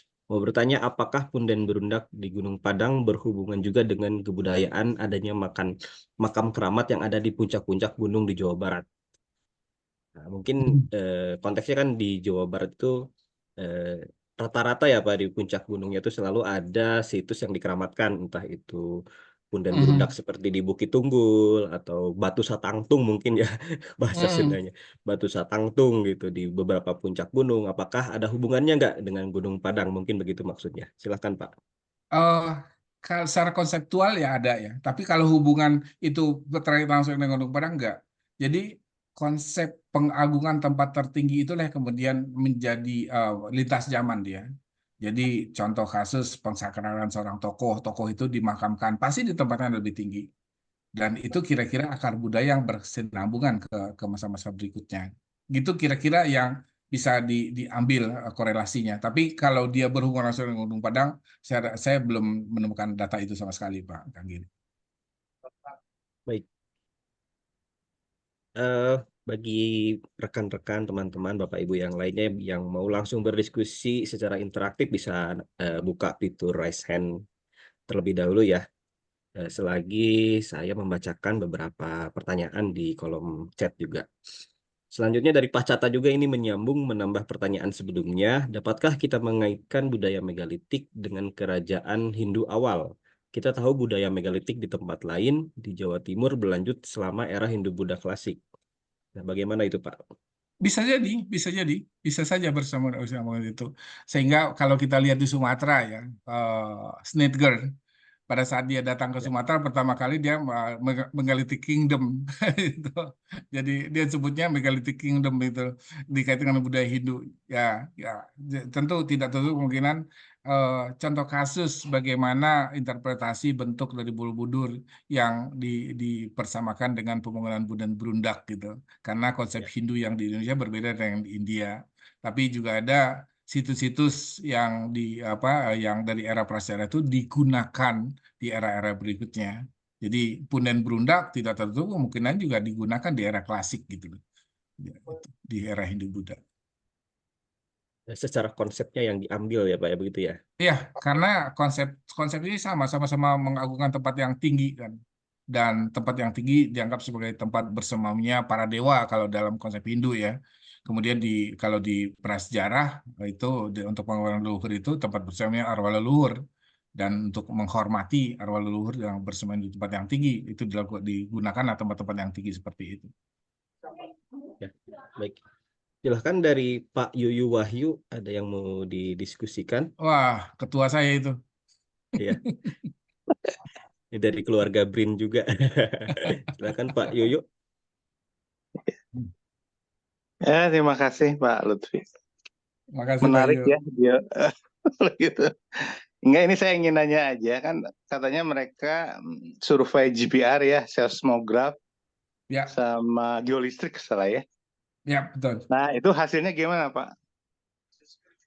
Ya, itu geolistrik ya mereka mendeteksi bagian-bagian bawah permukaan Gunung Padang itu. Itu yang kemudian terjadi perdebatan antara tim itu dengan Pak Sutino Bronto.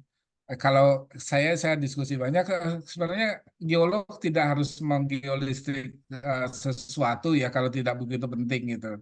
Dan Hmm. hal itu diskusi panjang berlanjut dengan Pak Sunyo Bronto. Beliau menanyakan bagaimana lintasan budaya masa lalu yang terjadi di Indonesia. Eh, dan saya sudah sampaikan bagaimana proses budaya, kontinuitas budaya, diakronis budaya Indonesia dengan angka-angka yang asik geolistrik, kemudian kan diambil sampel, kemudian diukur umurnya gitu kan Pak, dia Hmm. bor. Kan dari bor didapatkan umurnya dan ternyata umurnya terbolak-balik. Itu yang saya sampaikan bahwa yang di bor itu tanah lereng sebenarnya, tanah longsor gitu kan. Dan untuk arkeologi sekali lagi Pak Yuyu bahwa hasil bor itu harus jelas dulu. Kalau secara arkeologi itu kan di depan saya sampaikan bahwa sampel yang diambil itu ada 4 variabel harus dipenuhi.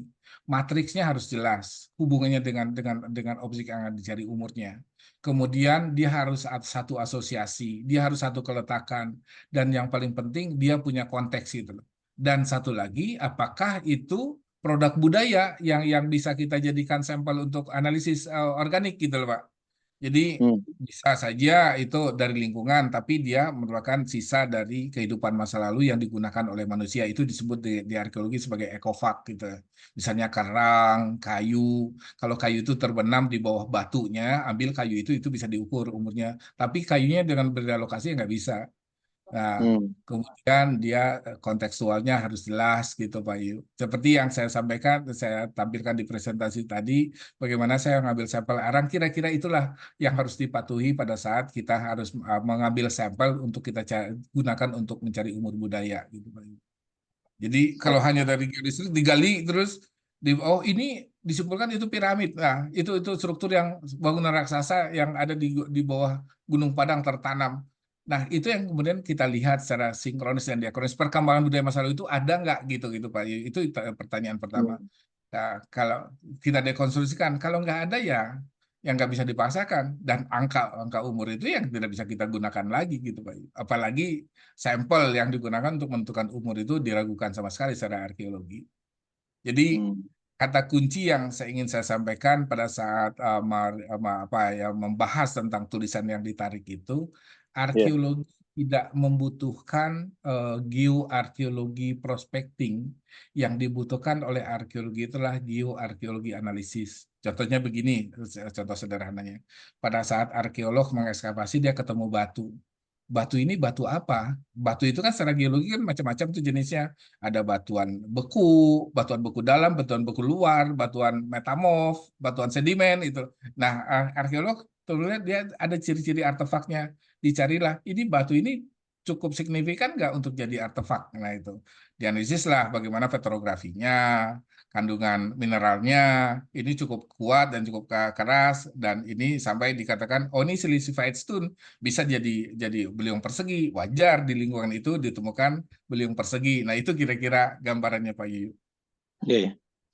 Ini terus di dunia arkeolog di dunia ya yang Ya. di daerah-daerah yang modern. Tadi kan saya lihat ada data satelit juga ya, Mhm. data satelit ya.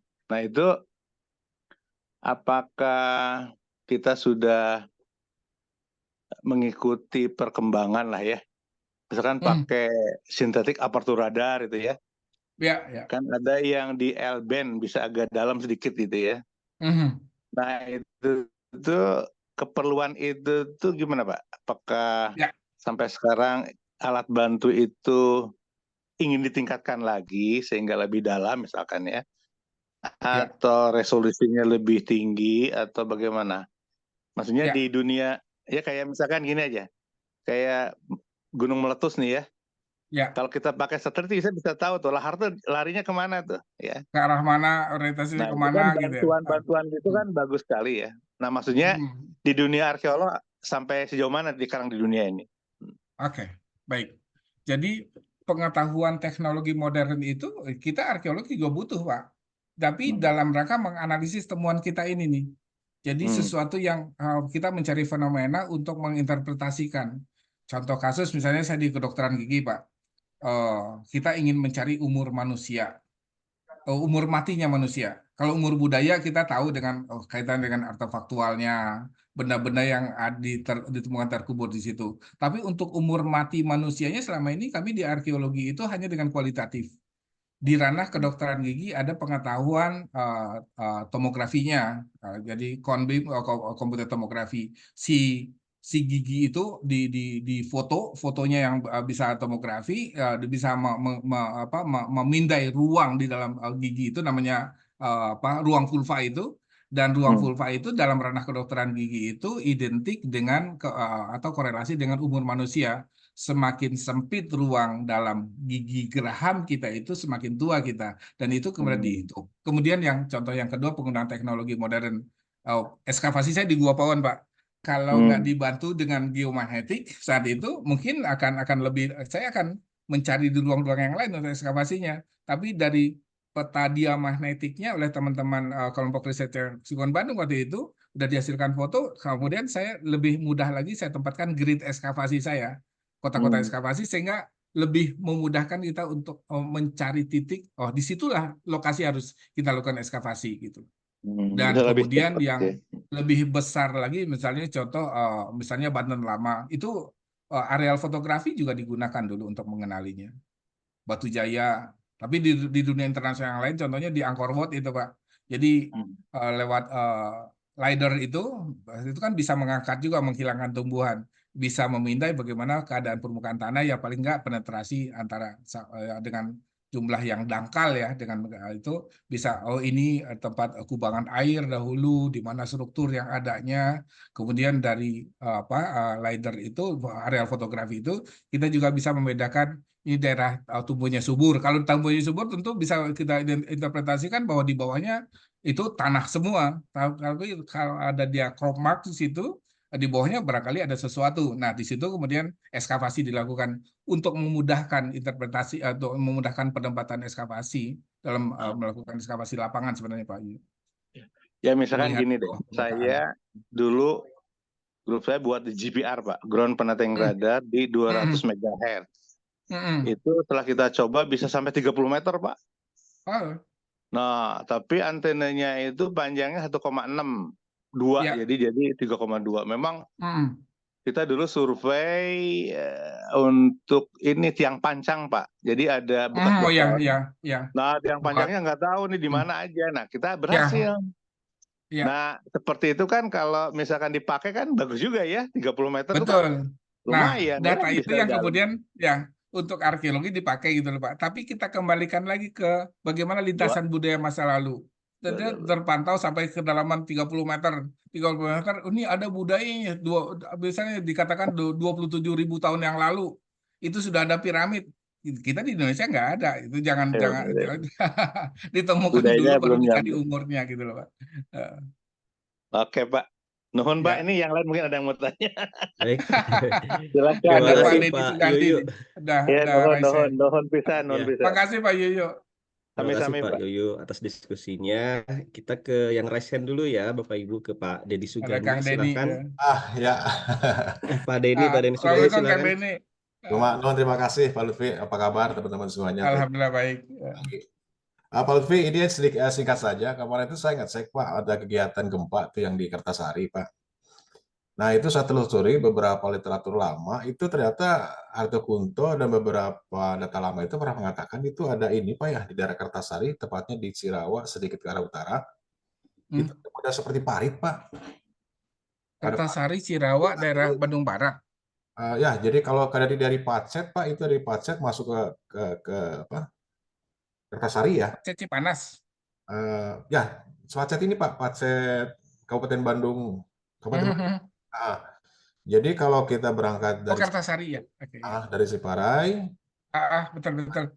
saya juga menelusuri ternyata banyak sekali teman-teman budaya, termasuk Pabuntelan, terus kemudian juga ada beberapa lokasi yang berkaitan dengan batu ukur, dan termasuk saya baca juga ada di Gunung Wayang juga ternyata ketemu juga dengan ini Pak, dengan bentuk-bentuk patung yang memang masih sederhana lah, mungkin barangkali dari Indonesia atau apa, saya belum tahu, tapi fotonya ada tuh Pak. Nah kembali ke ini Pak, ke Kertasari, waktu saya cek sana kan memang ada gempa di sana, waktu saya cek, saya cari literaturnya, itu ada seperti bentukan-bentukan parit Pak, tepatnya di atas perbukitan. Nah insya Allah saya share Pak ya di gambarnya, kemarin saya drone juga. Dan itu barangkali Pak Lutfi pernah ini nggak ada data-data yang berkaitan apakah di masa megalitik atau di di sudah klasik barangkali yang memuat atau membuat sebuah bentukan-bentukan, Parit. karena posisinya bukan di cekungan Pak. Kalau cekungan barangkali itu berkait dengan danau Ya, atau ya, ya, di Lampung, ya. tapi ini di atas tinggian Pak. Apa Mhm. berasosiasi dengan keamanan, keselamatan, atau sebagai penanda batas wilayah apa? Barangkali itu Pak. Ya, Ya, non Pak. makasih, Kang. Itu bisa juga sebenarnya di daerah selatan Bandung Selatan itu kita buka lagi bukunya Pak Hari Tukunto, Semerbak Kota Bandung ya. Dan beliau memetakan atau foto-fotonya dilampirkan di bukunya Pak Hari Tukunto dengan parit-parit yang ada di bukit itu. Jadi salah satu yang interpretasi itu parit-parit pertahanan mungkin untuk apa ya, kalau kita bandingkan misalnya di daerah Lampung dia bikin parit-parit itu bukan parit untuk adaptasi air, justru untuk keamanan itu dari parit gajah malah disebutnya di situ. Dan cukup menarik buat kita walaupun sekarang di Jawa Barat itu sudah nggak ada gajah ya, ada lebih gajah. Apakah masa lalu gajah itu menjadikan ancaman? Wah, jadi parit-parit itu menjadi bagian dari pola pemukiman pada masa lalu. Ya tentu penelitian untuk mencari artefaktual untuk mendukung mengetahui bagaimana pemukiman di dalam parit itu, walaupun sekarang perkebunan sudah merajalela di situ ya Kang. Jadi banyak teman-teman, tapi indikasi arca segala macam itu menjadi bagian bahwa itu adalah bagian dari indikasi pemukiman pada masa lalu di daerah itu Kang. Gitu. Kalau itu kira-kira itu bisa munculnya apakah di megalitik atau di budaya ini Pak? Apakah sudah masuk ke Prasunda klasik barangkali Hindu Buddha Kayak atau dan paling tidak fungsinya apa kira-kira Pak? ya kalau kita lihat lintasan budaya itu kan sudah munculnya pemujaan itu kan di era-era paleometalik logam, kemudian masuk proto sejarah, kemudian baru klasik itu datang ya, pengaruh Hindu Buddha itu datang dan mereka sudah membuat pusat-pusat keagamaan, pusat-pusat pemukiman seperti yang kita temukan di daerah Batu Jaya semacam itu. Atau di Sunda itu kan juga terkenal dengan konsep karesiannya itu tidak seraya seperti klasik yang ada di Jawa Tengah maupun Jawa Timur gitu. Ya, ya, nuhun Pak. Ya, sama-sama Kang. Baik, hatur nuhun Pak Denny Sugandi. Ini kita dibatasi sebenarnya Pak Lutfi sampai jam 21.30 ya, 10 Ya. menit lagi. Biasanya sampai 21.30, tapi mudah-mudahan saya bisa maraton nih bacain beberapa pertanyaan yang ada di kolom chat. Di sini juga tadi sempat hadir Pak Prof. Agus Aris Munandar, terus Prof. Bu Popi, Prof. Inajati masih standby, Alhamdulillah. Tadi sekilas saya ada Pak Heri Jogaswara yang terhormat Kepala OR. Terima Arif kasih Pak Kawagiri Heri. Green. Pak Peter Carey juga, waduh sepertinya menyimak juga. Salam sehat semuanya rekan-rekan. Saya lanjut aja ya untuk pertanyaan yang ada di kolom chat. Yang pertama itu dari Bapak Rahmat Setiadi. Dari budaya antara suku Jawa dan Sunda, apakah ada tanda-tanda di situs tersebut? Misalkan musik atau bahasanya. Di Gunung Padang mungkin ya Pak. Gimana Pak? Ya, itu tentu ya kita bisa mengakar ke Austronesia, budaya Austronesia. Bahwa budaya Austronesia itu mempengaruhi lapisan masyarakat, lapisan budaya dalam lintas masa juga. Tentu teman-teman bahasa lah yang mendalami itu. Karena ranah saya tidak ke sana, gitu kan. Jadi barangkali suatu saat melihat akar-akar bahasa yang ada, istilah-istilah lokal yang ada bisa dilihat diperbandingkan di mana sih persamaan dan perbandingan bahasa yang ada. Tetapi kalau kita lihat dari segi budaya materi ya, bahwa eh, contoh kasus budaya pengagungan luhur atau teman-teman yang lain menyebut dengan istilah megalitik itu.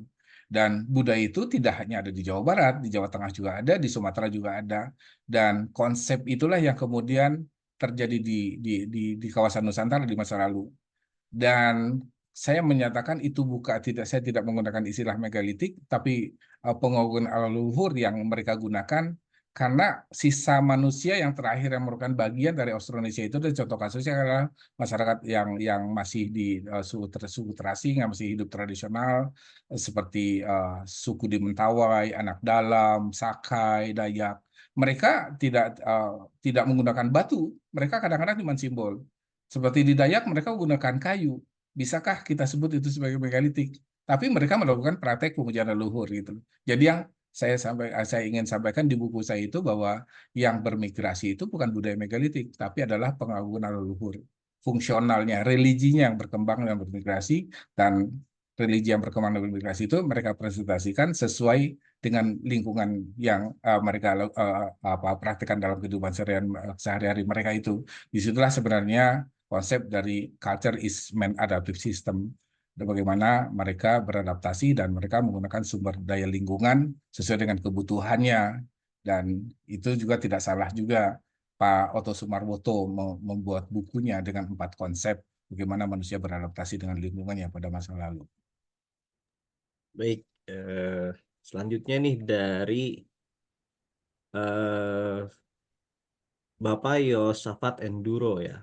Kapan Pak Lutfi ada rencana untuk melakukan penelitian di situs Gunung Padang dengan metode komprehensif seperti yang dilakukan tim terpadu riset mandiri atau malah lebih komprehensif supaya dapat menghasilkan hasil penelitian terbaru dan dapat koreksi data hasil dating dari beberapa lapisan tanah yang dari hasil penelitian tim terpadu riset mandiri tersebut terindikasi usia datingnya tidak progresif. Silakan Pak Lutfi dijawab langsung ya Pak. Terima kasih Mas Endodo, seringkali diskusi sama beliau ini. Jadi kebutuhan dating arkeologi, kebutuhan secara arkeologi itu adalah sejauh mana budaya itu kita cari gitu. Kalau dia bukan lagi lapisan budaya, buat apa kita ukur umurnya? Contoh kasus misalnya Gua Pawon gitu ya. Kita sampai di bedrock. Perlukah bedrock itu kita tembus kemudian kita cari umur di bawah bedrock itu? Saya pribadi di Gunung Padang, yang fenomena budaya, sisa budaya itu hanya punden berundang. Sisa yang lainnya itu adalah sisa dari proses geologi. Arkeologi tidak perlu mengukur umur dari sisi geologi itu. Tapi mana sumber daya geologi yang kemudian dimanfaatkan oleh masyarakat masa lalu sebagai produk budaya, itulah yang dicari umurnya. Tidak perlu, kembali lagi saya katakan, tidak perlu arkeolog mencari umur sampai lapisan ke bawah dari kapan sih si kolom Narjo itu terbentuk di gunung api purbanya di masa lalu. Tidak perlu. Tapi pada saat si kolom Narjoin atau balok-balok batu itu digunakan sebagai produk budaya, sampai disitulah arkeolog untuk mencari umurnya. Tidak perlu berlapis-lapis gitu loh. Dan umur berlapis-lapis itu saya sudah coba carikan dari teras 1 Punden Benda Gunung Padang itu sampai teras 5, itulah umur-umur yang berlapis yang saya dapatkan sehingga saya bisa mendapatkan rentang pembangunan Punden Benda Gunung Padang itu di masa lalu, yaitu dari 117 tahun sebelum Masehi sampai 45 tahun sebelum Masehi gitu. Itu yang arkeolog lakukan, tidak perlu berlapis-lapis seperti itu, Mas Enduro. Baik, saya coba maraton nih Pak. Ini masih banyak nih di kolom chat. Ini dari Pak Israr Ardi. Pak Lutfi, apakah tidak ada jejak peribadatan pemuja Civa di Gunung Padang? Siwa ya. Civa. Nah, oke. Satu, aliran Saiwa itu mungkin teman-teman Bu Popi bisa nambahkan bagaimana aliran Saiwa melakukan prakteknya dalam praktek keagamannya. Saiwa itu Waisnawa, yaitu Saiwa atau Saiwa, Waisnawa itu Wisnu. Jadi Saiwa itu biasa ditandai oleh adanya lingga yoni. Lingga yoni itu merupakan simbol dari Siwa dan Parwati. Ya. Kemudian arca sendiri. Kalau lingkungan biasanya air panas gitu loh. Di Gunung Padang ada indikasi itu saya tidak temukan sama sekali sampai sekarang. Baik, ini ada yang cukup menarik pertanyaannya, tapi agak panjang ya Pak. Nanti disimpulkan aja. Dari Pak Fazrul, di masa dibuatnya Gunung Padang pada masa itu kebudayaannya seperti apa? Terutama budaya imaterialnya, yang intangible mungkin Imaterial ya Pak ya. Oke. Manusianya seperti apa, bentuk dan postur tubuhnya seperti apa, hingga mampu menyusun batu seperti itu. Teknologi yang digunakan seperti apa? Apakah ditemukan kerangka manusia di Gunung Padang dan apa saja tinggalan budayanya? Silakan Pak. Oke. Ya, saya balik jawabnya. apakah ditemukan kerangka manusia. Kerangka manusia sampai sekarang kita tidak temukan di Gunung Padang. Berbeda pada saat saya ekskavasi di Gua Pawon, saya sudah menemukan 7 rangka manusia, sehingga saya tahu bentuk, struktur, tingginya, segala macam, apa yang dia makan, saya juga dapat. Tapi untuk Gunung Padang ini adalah budaya yang berkembang di era kemudian, paling tidak itu paling tuanya di era bercocok tanam. Di era bercocok tanam atau Neolitik itu ada 4 variabel yang selalu ada dalam kehidupan manusia. Yang satu adalah sumber air, kemudian area bercocok tanam, kemudian area pemukiman, dan kemudian area untuk mereka lakukan ritual atau pemujaan. Nah, di Gunung Padang itu yang saya dapatkan. Jadi untuk indikasi pemukiman mungkin yang lokasi yang disebut mereka sebagai Gunung Karuhun, karena ada teori Edward B. Loop yang menyampaikan bahwa bentuk pemukiman pada masa itu mereka hidup di lereng-lereng bukit, membuat rumah mengikuti lereng bukit dengan berundak-undak juga. Kemudian mereka melakukan bercocok tanam. Cocok tanam mereka bisa lahan basah maupun lahan kering, atau mereka ngahuma atau bersawah gitu. Dan yang saya dapatkan informasi di Gunung Padang itu dahulu sempat juga ada huma di sana gitu. Kemudian yang terakhirnya itu adalah sumber air. Sumber air yang ada di Gunung Padang itu ada 2 sebenarnya. Ada sumber air untuk menyuplai kehidupan pertaniannya itulah mungkin Cikuta, Cipandiri, dan Cimanggu dan Cipanggulaan. Kemudian air untuk kehidupan yang mereka gunakan untuk sakarat itu adalah sumur yang ada di kaki Gunung Padang itu. Terus apalagi tadi yang ditanyakan? Tinggalan budayanya mungkin ya Pak, Nah, atau tinggalan budaya budaya itulah imaterial. punden burundaknya, itulah yang tinggalan budaya terbesar di Gunung Padang itu. Kalau tinggalan budaya yang kecil-kecilnya itu yang saya temukan tadi, ada batu pipisan, ada batu gandik. Batu pipisan itu kayak ulekan itulah. Gitu. Dan tahun 82 senior-senior saya dari Pusat Arkenas, Pak Hari Sukendar, Bu Bintarti, itu menemukan batu pipisan dan batu gandik yang cukup utuh. Tapi pada saat ekskavasi di 2012, saya hanya menemukan batu gandik yang sudah rapuh, sudah hancur, sudah bolong, tapi batu pipisannya. Dan saya juga menemukan beberapa fragmen gerabah, diantaranya gerabah dengan selip merah. Gerabah selip merah itu adalah ciri gerabah yang ada di kelompok Austronesia. Masyarakat Austronesia itu kalau kita lihat struktur fisiknya ya seperti kita sekarang lah. Jadi tidak jauh berbeda, dan besar kemungkinan karena dia berada di rawan bencana, masyarakat yang sekitar Gunung Padang itu mungkinlah mereka yang eksodus atau berpindah ke selatan Jawa Barat, mendirikan situs-situs yang baru di selatan Jawa Barat seperti Sukabumi dan itu sebagainya gitu. Baik, ini sudah melewati 21.30 Pak. Kalau Ya. saya sih kembali ke Pak Lutfinya, apakah mau dihabiskan seluruh pertanyaannya? Bagaimana Pak? Saya besok harus ada Kalau kegiatan lagi, saya harus ke Banjar lagi untuk lanjutkan ekskavasi. Ya mungkin bisa berlanjut lah. Barangkali ada sesi yang lain lagi, mungkin kita dibuat lagi untuk diskusi dengan topik yang lain, tapi masih bisa menyinggung Gunung Padang. Contoh kasus wah misalnya boleh pada tuh. saat kita membahas tentang gua-gua di Jawa Barat. Pertanggalan sudah dapat, dan pertanggalan gua-gua itu bisa korelasikan dengan pertanggalan yang disampaikan selama ini tentang Gunung Padang itu. Bisa disinggungkan. Baik, mungkin yang terakhir dari Pak, tadi belum ada ya, Pak Fazrul yang belum terjawab mungkin Pak, yang terutama Ya. budaya imaterialnya Pak, Oh, imaterialnya. itu budaya material itu tadi variabelnya itu bercocok tanamnya itu. Jadi bercocok Oke. tanam, kemudian mereka lakukan upacara mereka gunakan, tentu di balik imaterial itu pasti ada materialnya. Apa buktinya gitu kan?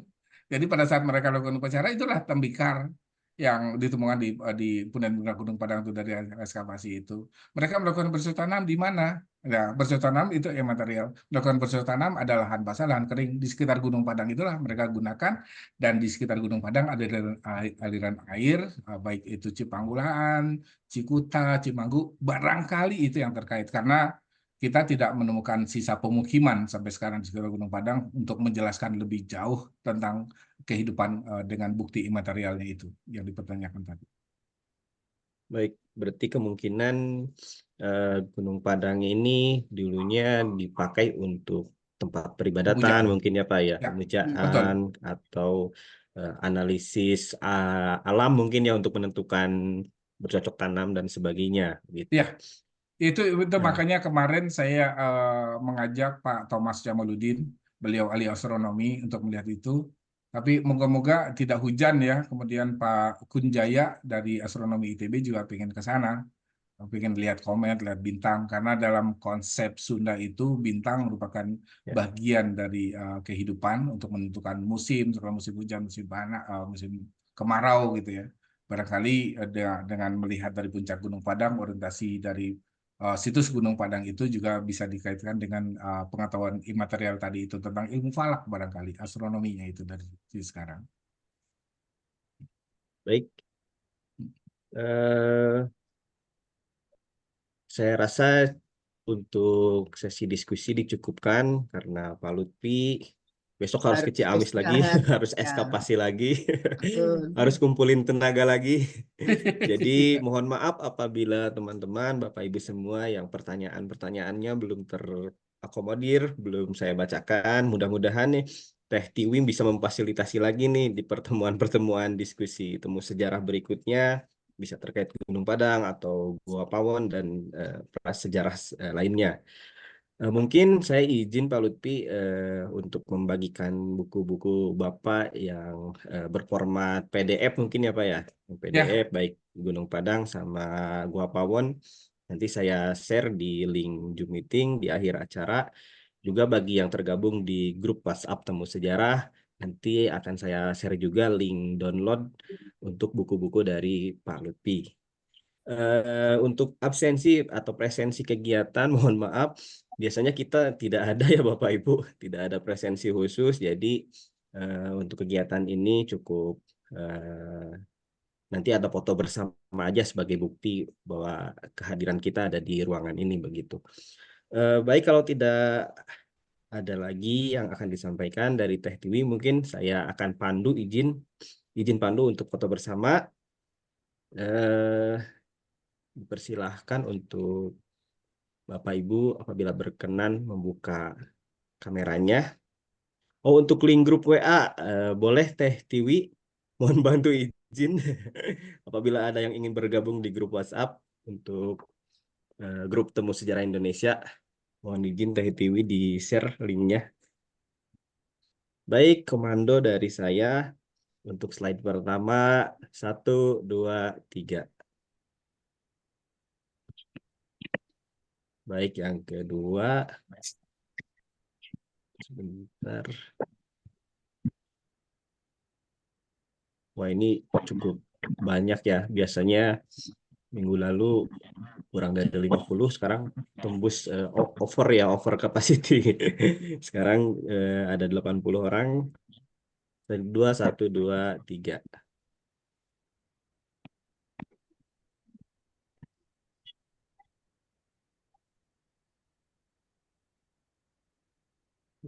Slide ketiga. 1, 2, 3.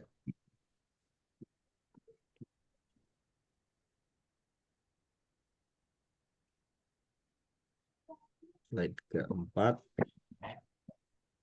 1, 2, 3.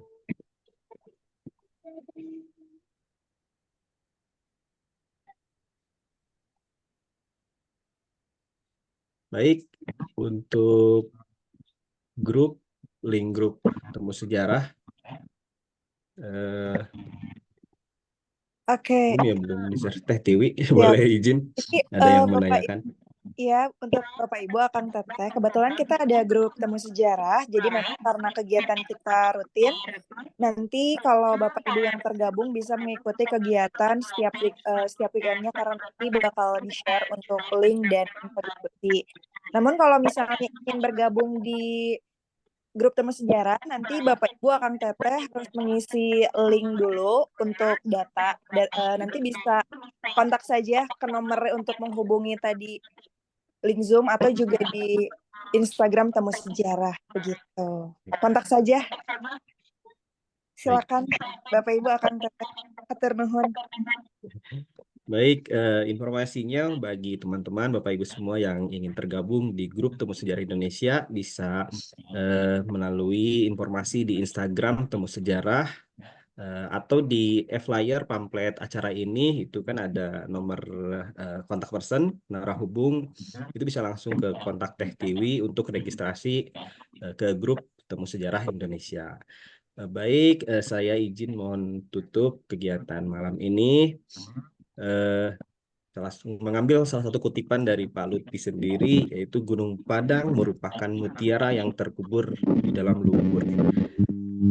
Tugas kita adalah kunjungi, lindungi, dan lestarikan.